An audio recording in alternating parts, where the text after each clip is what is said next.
Alright, this week we are driving the 2017 Chevy 1LE. So that's the track package. This is only a V6 model. I say only. I feel it is a little short on power, certainly on straightaways, but that 1LE package gives you a whole host of extra goodies. 20-inch wheels, really nice rims, retuned suspension, a limited slip diff, Brembos up front, and these are all here with the singular aim of making this thing handle like there's no tomorrow on the twisty bits. And that's not typical for American cars, but I can tell you this thing is pretty damn good when it comes to hitting the twisty bits. We took it out into the mountains a few days ago. We're going to take it out again today. It really is a great job. Added to that, this performance exhaust actually makes this V6, causes pedestrians to turn their heads a little. So anyway, we're pretty happy with it so far. All 1LEs come with this matte black hood, which actually helps a lot when you're driving. That green is just very green, so you don't really want to see that while you're driving along the road. So let's go inside. It's the upgraded Chevy Camaro from last year. This is only available in a stick shift. This one happens to come with the lighting package. We could certainly do without that. Not a whole lot of room in the back for humans, but I'm sure they'll fit. 3 different modes. We've got normal, and then there's a track mode, which we've had a little play with, and then sport mode, which we've stayed in most of the time. The suspension's pretty stiff, certainly on uneven pavement. But the best way to tell that is to go ahead and let's take this thing for a drive. All right, well, here we are. Let's take this thing for a ride.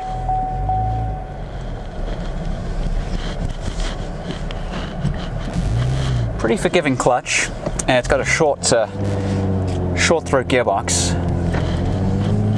which is pretty nice. A little notchy, not the best I've driven. Can't beat that Honda Civic Si for just fantastic changes. But this one's not bad. 6-speed, kind of Alcantara steering wheel and shift knob. Causes it's a little slippy. Sometimes if you're grabbing for a second, your hand can slip out. I would have preferred it to be more normal leather. A little bit of kind of like standard cow right there. The standard Chevy binnacle here hasn't really changed much since the first car. Quality of materials are a little better, not the best, but certainly on a par with the equivalent Mustang. And I really like these seats. They're super comfortable. They really hold you in pretty well.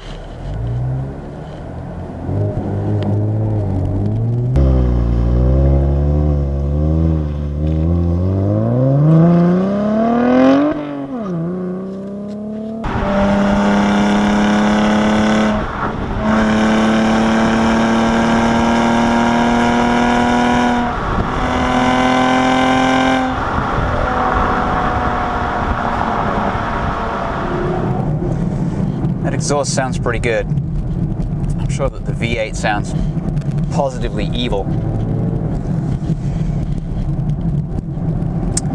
Estimating with good changes, 0 to 60, somewhere around 5.2 seconds, somewhere around there. And as I said, you know, it does ride hard in the sport mode. These vents here, you've got to kind of move them. They do tend to cool your hand, which is great, but not so great when you need the rest of your body cooled. This one does come with heated seats, cooled seats. That lighting package that I mentioned earlier, the 1LE version is a $4,500 package. It's well worth it. It's such a great fun car. Not that the standard car isn't a good handling car. Out the door, this one's around 42. I wouldn't choose the lighting package. I would save myself some money there, unless you really want to see it lit up at night in the sill area. And this lovely blue light right here, it doesn't make me want to go out and buy it.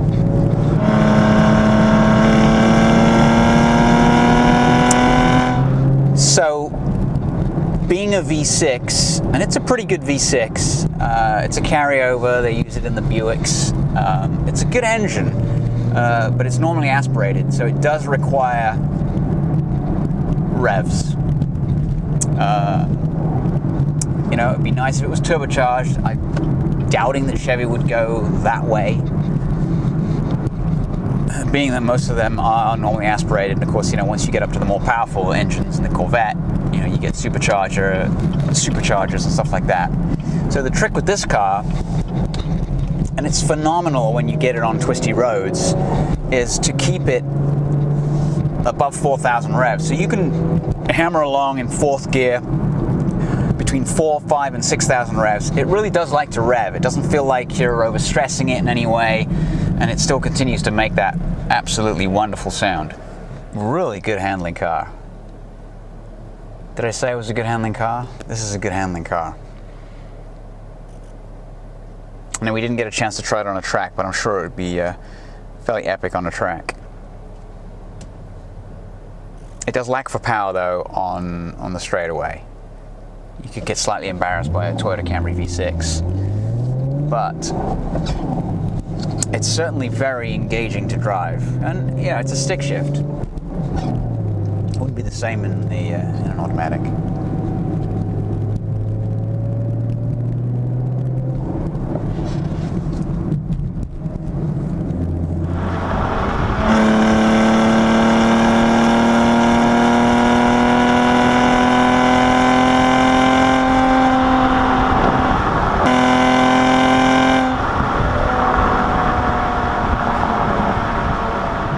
Now, strangely, the seat, I got a decent position here, but the seat won't recline any further back. I'd like it to.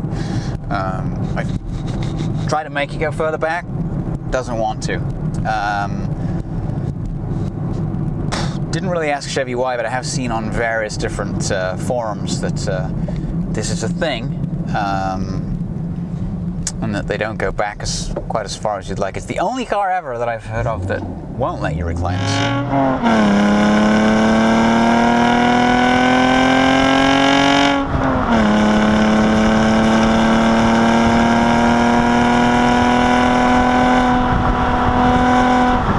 Notice that there's a door pocket on that side, and there is no door pocket on this side. It's slightly annoying. It's just disappeared. It's not there. There's some storage here for a few odds and ends, a couple of cup holders. If you have a cup here, you hit your arm on it and you change gear. No storage there, so a little bit lacking in storage space. You probably shouldn't be drinking coffee while you're driving anyway.